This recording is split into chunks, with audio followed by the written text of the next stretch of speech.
নমস্কার। ইতু পূজা উপলক্ষে আজকে রান্না হচ্ছে গোবিন্দভোগ চাল আর মুগের ডালের খিচুড়ি। তো আমি এখানে হাঁড়িতে জলটা বসিয়ে দিয়েছি আগে থেকে, আর মুগের ডালটা একটু শুকনো খোলায় ভেজে নিলাম। মুগের ডালটা ভাজা হয়ে গেছে।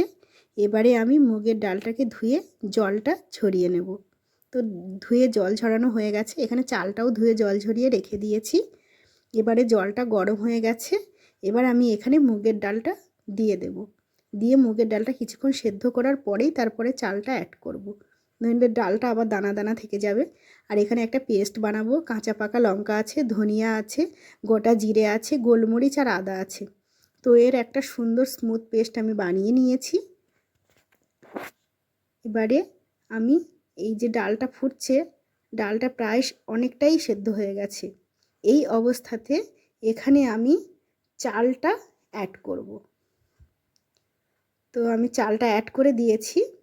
এবারে দুটো একসঙ্গে মিক্স করে ফুটতে দেব ভালো করে। তো অনেকক্ষণ ফুটে গেছে। এবারে আমি এখানে দেখুন আলু ভেজে রেখেছি, আর এখানে শুকনো লঙ্কা, 5 ফোড়ন আর তেজপাতা নিয়েছি। এখানে কাজু কিশমিশটা ভিজিয়ে রেখেছি। এখানে আদা জিরে বাটাটা আছে। তো একে একে আমি দেব। এর মধ্যে আলুটা দিয়ে দিলাম আগে। আলুটা দিয়ে কিছুক্ষণ হতে দেবো। এবার আমি এখানে লবণটা অ্যাড করে দেব। লবণটা দিয়ে দিয়েছি, আরেকটু লাগবে, আরেকটু লবণ দিয়ে দিলাম। এবারে আমি এখানে শুঁটিটা অ্যাড করে দিচ্ছি।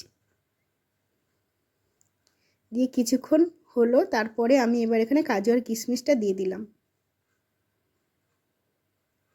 এবারে এদিকে হয়ে গেছে সেদ্ধ। তো আমি কড়াই বসিয়ে দিয়েছি। কড়াইতে আমি 5 ফোড়ন তেজপাতা শুকনো লঙ্কা দিয়ে তারপরে আদা জিরে বাটাটা দিয়ে দিলাম। দিয়ে ভালো করে কষিয়ে নিলাম। এবার টমেটো বাটাটা দিয়ে দিলাম। টমেটো বাটাটা দিয়ে ভালো করে কষাবো। এবারে দিচ্ছি হলুদের গুঁড়ো। হলুদের গুঁড়ো দিয়ে ভালো করে নেড়ে চেড়ে নেব। আর এদিকে দেখুন এর ঘনত্বটা হয়ে গেছে প্রায়। এবারে এখানে আমি একটু চিনি দিয়ে দিচ্ছি। তো মশলা কষানো একবারে রেডি। এবারে আমি হাঁড়িতে এটা দিয়ে দিচ্ছি।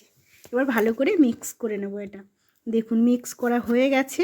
এটা তো এইভাবেই রাখবো, কারণ এর থেকে বেশি যদি আমি মানে আরও একটু ঘন করি তাহলে একদম টাইট হয়ে যাবে, যেটা খেতে একটুও ভালো লাগবে না। তো সেই জন্যে আমি এরকম ঘনত্বই রেখে দেবো খিচুড়িটার। আর এবারে আমি এখানে একটু ঘি অ্যাড করে দিলাম। ঘিটা অ্যাড করে আমি একটু ভালো করে নেড়ে চেড়ে নিলাম। এবারে আমি এখানে গরম মশলাটা অ্যাড করে দিচ্ছি।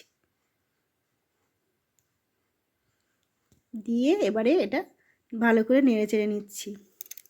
এবারে আমি আপনাদের সার্ভ করে দেখাচ্ছি যে ঠিক কেমন হলো। দেখুন খিচুড়িটা হয়েছে তো ভোগের খিচুড়ির মতো দেখতে। এটা দেখতেও যেমন সুন্দর, খেতেও তেমন সুন্দর। আমি এখানে কোনো সবজি অ্যাড করিনি তেমন, আমি আলু আর শুধু শুঁটি দিয়েছি। আপনারা চাইলে এখানে অনেক সবজি অ্যাড করতেই পারেন। আমি কিন্তু কোনো সবজি দিইনি। আমি এই গোবিন্দভোগ চাল আর ডালের খিচুড়িটাতে কোনো সবজি পছন্দ করি না। তো এটা একরকম রেডি হয়ে গেছে। আর দেখুন কত সুন্দর দেখতে হয়েছে, খেতেও খুব সুন্দর হয়েছে। আমার রান্নাগুলো যদি আপনাদের ভালো লাগে, লাইক শেয়ার আর কমেন্ট করে পাশে থাকবেন প্লিজ।